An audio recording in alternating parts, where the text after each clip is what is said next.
Every I is precious. मैं हूं doctor quintal Patel, consultant ophthalmologist, working in Vadodara. आप सबका बहुत बहुत शुक्रिया कि आपने मेरे वीडियोस को लाइक किया, शेयर किया, मेरे चैनल को सब्सक्राइब किया। मैंने अभी ये एजुकेशनल वीडियोस बनाना स्टार्ट किया है और रिस्पांस बहुत ही अच्छा मिल रहा है और मैं आपको प्रॉमिस करता हूँ कि ऐसे ही न्यू एजुकेशनल वीडियोस आँखों के रिलेटेड मैं आपके लिए लाता रहूँगा। Thank you so much friends. मेरे इस वाले वीडियो पे काफ़ी लोगों ने मुझे पूछा कि आप ऐसे आउटसाइड वीडियोस क्यों शूट करते हो। डॉक्टर्स तो मोस्टली अपने कैबिन में या फिर ऑपरेशन थिएटर में शूट करते हैं। तो मैं आपको बताना चाहता हूँ कि मैं आँखों का डॉक्टर हूँ और हमारी आँखें बनी हैं ये नेचर को देखने के लिए। आजकल लोग अपने 4x4 के ऑफिस में या रूम में कंप्यूटर, टीवी या मोबाइल के सामने पूरे दिन बैठ के आँखों को बिगाड़ते रहते हैं। बट मेरी उनकी इतनी एडवाइस है कि रोज़ 1 घंटा आप बाहर घूमें, नेचर में, गार्डन में वॉक पे जाए, जॉगिंग पे जाए। और ख़ासकर तो बच्चों को दिन में रोज़ 1 से 2 घंटा बाहर ओपन ग्राउंड में या गार्डन में खेलने के लिए भेजिए। इससे आँखों की ग्रोथ अच्छी होती है और चश्मे न लगने का एक रीज़न कम हो जाता है।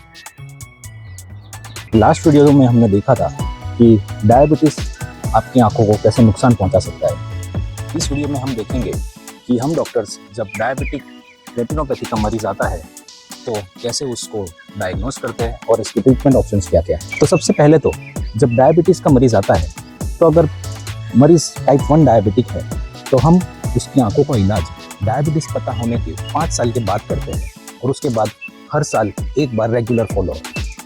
क्योंकि टाइप 1 डायबिटीज़ में इंसुलिन नहीं होता और जैसे ही पता चलता है हम पेशेंट को इंसुलिन देते रहते हैं तो 5 साल तक तो डायबिटिक रेटिनोपैथी होने के चांस नहीं रहते।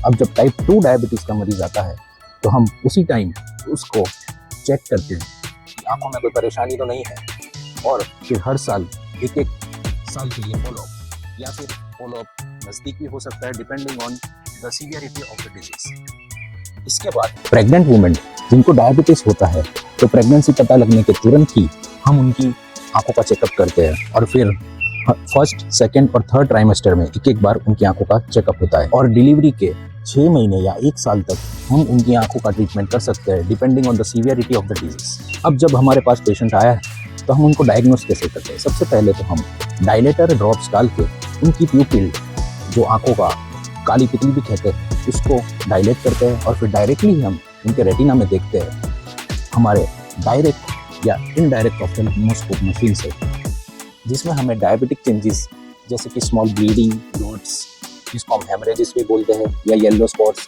जिसको हम एक्सुडेट्स बोलते हैं, या बहुत ही ज़्यादा एडवांस डायबिटिक डिजीज है तो उसमें पूरी आंखों की विट्रस कैविटी में हमें ब्लीडिंग दिख सकता है। सेकेंडली, रेटिना में सूजन है या नहीं ये हम कैसे देखते हैं। ये देखते हैं हम एक स्पेशल मशीन जिसको बोलते हैं OCT, ऑप्टिकल कोहेरेंस टोमोग्राफी।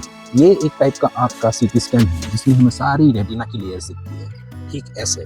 और अगर इसमें सूजन हो तो हमें कुछ ऐसी पिक्चर नज़र आती है। इसके बाद हम एक स्पेशल टेस्ट भी करते हैं जिसको हम बोलते हैं फंडस फ्लोरोसेंट एंजियोग्राफी।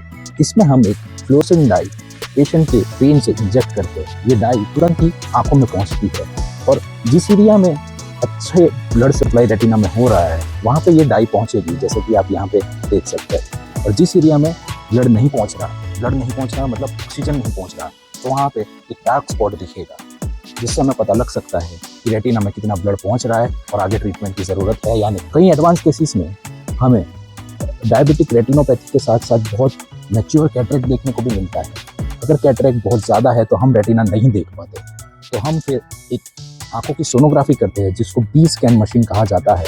और हमें अगर रेटिना में चेंजेस है जैसे कि एडवांस डिसीज में रेटिनल डिटैचमेंट हो गया है डायबिटीज़ की वजह से, तो कुछ ऐसी पिक्चर नज़र आती है। अब ट्रीटमेंट ऑप्शंस में हमारे पास 5 ट्रीटमेंट ऑप्शंस अवेलेबल है।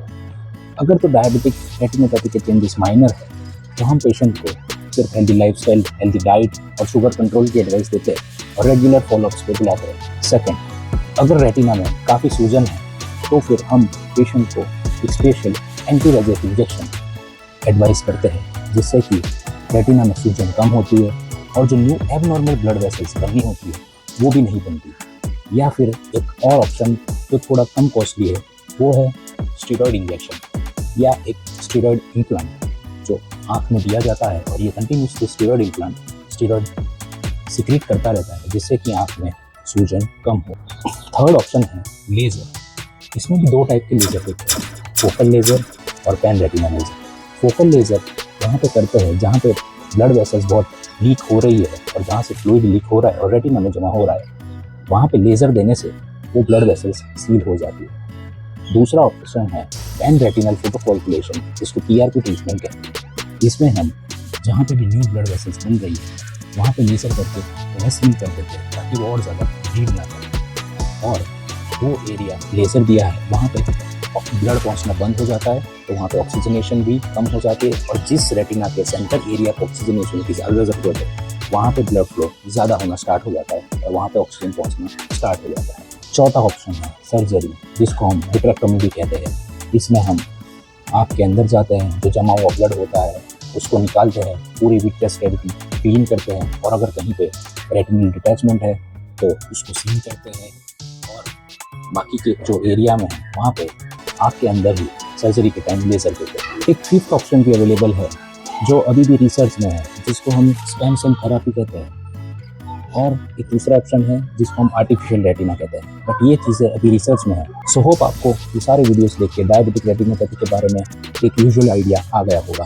तो अगर आपको डायबिटीज़ है तो अपने फिजिशियन से चेक करवाइए और अगर वो एडवाइस करता है तो ऑप्थेल्मोलॉजिस्ट से भी चेक करवाइए। अगर टाइम पर चेक कराएंगे, हेल्दी लाइफस्टाइल जिएंगे, हेल्दी डाइट लेंगे तो ये डायबिटीज़ रेटिनोपैथी के साथ भी आप आराम से